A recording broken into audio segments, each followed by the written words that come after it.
بسم اللہ الرحمن الرحیم۔ تصور آخرت کے حوالے سے جس غلط فہمی کا آج ہم تذکرہ کریں گے اس کا تعلق قیامت کی ایک نشانی سے ہے۔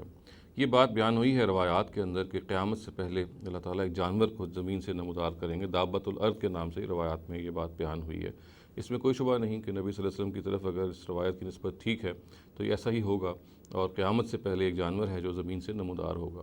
تاہم اس کے بارے میں جو غلط فہمی پائی جاتی ہے اس کو میں چاہتا ہوں کہ ہم دور کریں، اور وہ یہ پائی جاتی ہے کہ اسی دابہ کا جو ذکر ہے وہ خود قرآن مجید میں ہی موجود ہے۔ جیسا کہ میں نے عرض کیا، روایات میں تو اس کا تذکرہ موجود ہے، تاہم قرآن مجید کے ایک مقام سے بھی اس کو ڈرائیو کیا جاتا ہے، اس کا استنباط کیا جاتا ہے، جو کہ اصل میں بالکل ایک مختلف بات پیش کر رہا ہے۔ چنانچہ یہ ضروری معلوم ہوتا ہے کیونکہ کہا جاتا ہے کہ قیامت کی نشانی قرآن میں بیان ہوئی ہے، جبکہ جیسے میں نے عرض کیا کہ جن آیات میں سمجھا جاتا ہے کہ یہ نشانی بیان ہوئی ہے وہ بالکل ایک مختلف بات کر رہی ہیں، تو مناسب معلوم ہوتا ہے کہ اس کی وضاحت کر دی جائے۔ دیکھیے، یہ سورہ نمل کی آیت ہے اور آیت 82 ہے، اور اس سے پہلے کہ میں اس آیت کو آپ کے سامنے پیش کروں اور اس کا ترجمہ بھی کروں،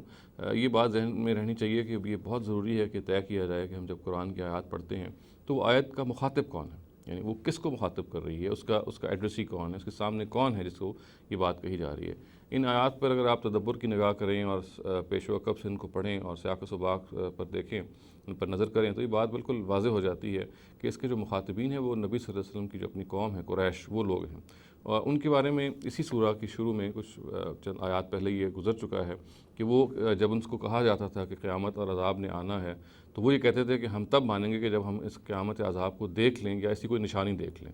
تو یہ نشانی کا مطالبہ تھا جو بار بار کرتے تھے، وہ کہتے تھے کہ ہمیں عذاب کی کوئی نشانی دکھائی جائے۔ اس کے جواب میں اللہ تعالیٰ نے یہ کہا کہ ہم آپ کو اگر مہلت دے رہے ہیں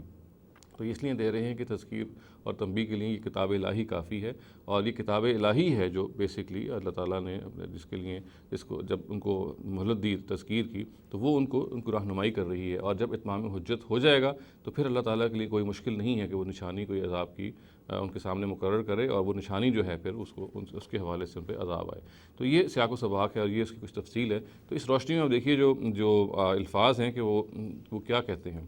الفاظ یہ ہیں کہ وَإِذَا وَقَعَ الْقَوْلُ عَلَيْهِمْ أَخْرَجْنَا لَهُمْ دَابَّةً مِّنَ الْأَرْضِ تُكَلِّمُهُمْ أَنَّ النَّاسَ كَانُوا بِآيَاتِنَا لَا يُوقِنُونَ۔ یہ الفاظ یہ کہہ رہے ہیں کہ جب ان پر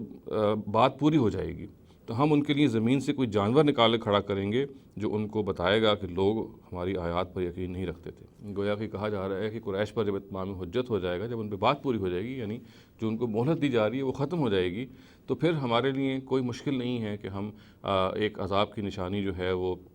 ان کو دکھائیں، اور اس کے لیے ہم کسی جانور ہی کو نامزد کر دیں گے، اور وہ جانور جو ہے وہ زمین سے نکلے گا اور اس بات کی شہادت دے گا۔ یہاں پہ یہ الفاظ ہیں کہ وہ شہادت دے گا کہ یہ جو لوگ ہیں یہ میری آیات کے منکر ہیں، چنانچہ یہ مستحق عذاب ہو چکے ہیں۔ تو اللہ تعالیٰ نے اصل میں اس کے جواب میں یہ کہا ہے، نہیں وہ عذاب کی نشانی ڈیمانڈ کرتے تھے تو اللہ تعالیٰ یہ کہہ رہے ہیں کہ اگر وہ نشانی اس وقت نہیں دکھا رہے تو اس کی وجہ اصل میں یہ ہے کہ وہ مہلت دے رہے ہیں قریش کو کہ وہ سدھر جائیں، اور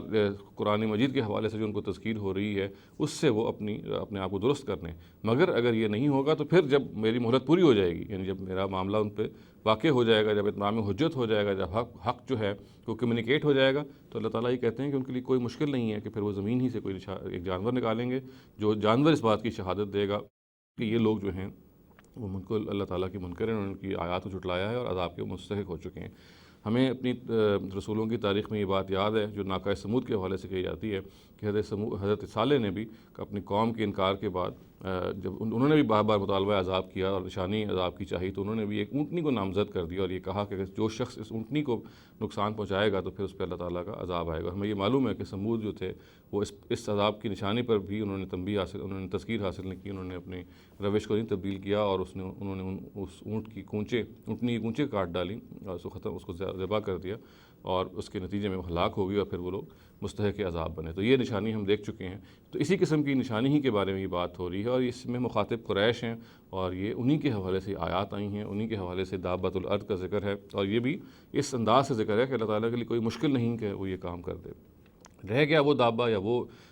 جانور یا وہ بیسٹ جس کا تعلق قیامت کی نشانیوں سے ہے، تو وہ ایک بالکل الگ چیز ہے اور وہ روایات میں الگ سے بیان ہوا ہے، اور اس کے بارے میں جیسا کہ میں نے عرض کیا کہ اگر وہ روایات ٹھیک ہیں تو قیامت سے پہلے وہ نمودار ہوگا اور وہ خود قیامت کی نشانی ہوگا۔ تاہم ان آیات میں اس کا کوئی ذکر نہیں ہے، یہ آیات بالکل ایک مختلف بات کر رہی ہیں، اس کو اس دابۃ الارض پر چسپاں کرنا بالکل مناسب نہیں ہوگا۔ یہاں میں یہ بھی بتاتا چلوں کہ یہ جو میں نے آپ کے سامنے اس کی تشریح کی ہے، یہ بنیادی طور پہ مولانا امین احسن اصلاحی کی تفسیر تدبر قرآن سے ماخوذ ہے۔ جو لوگ تفصیل مزید دیکھنا چاہیں وہ ان آیات کو مولانا صاحب کی تفسیر میں نکال کے دیکھ سکتے ہیں۔ اقول قولی ھذا واستغفر اللہ لی ولکم ولسائر المسلمین والمسلمات۔